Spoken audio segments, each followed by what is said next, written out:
যুক্তরাষ্ট্রে চিংড়ি সহ সামুদ্রিক খাদ্য সরবরাহের সবচেয়ে বড় দেশ ভারত। ২০২৪ সালে সর্বকালের সর্বোচ্চ ১৮ লাখ টন সামুদ্রিক খাদ্য রপ্তানি করে $৭৩০ কোটি আয় করে দেশটি। শুধু অন্ধ্রপ্রদেশ থেকেই প্রতি বছর কয়েক হাজার টন হিমায়িত চিংড়ি যুক্তরাষ্ট্রের নিউ ইয়র্ক, হিউস্টন এবং মিয়ামির বন্দরগুলোতে খালাস করা হয়।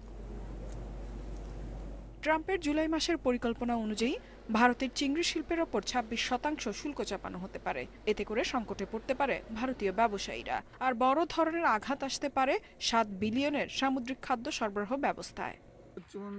সরকার যদি ফিডের দাম ও অন্যান্য ইনপুট খরচ নিয়ন্ত্রণ করে সাহায্য করে তাহলে আমরা টিকে থাকতে পারি, না হলে আমাদের ব্যবসার অবস্থা খুবই খারাপ হবে।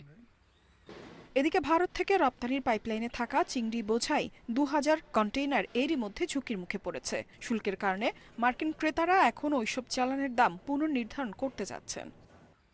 শুল্ক আরোপের আগে ৪০ কাউন্টের জন্য আমরা ৩৮০ রুপি পেতাম, যা এখন কমে ৩৪০ রুপি হয়ে গেছে।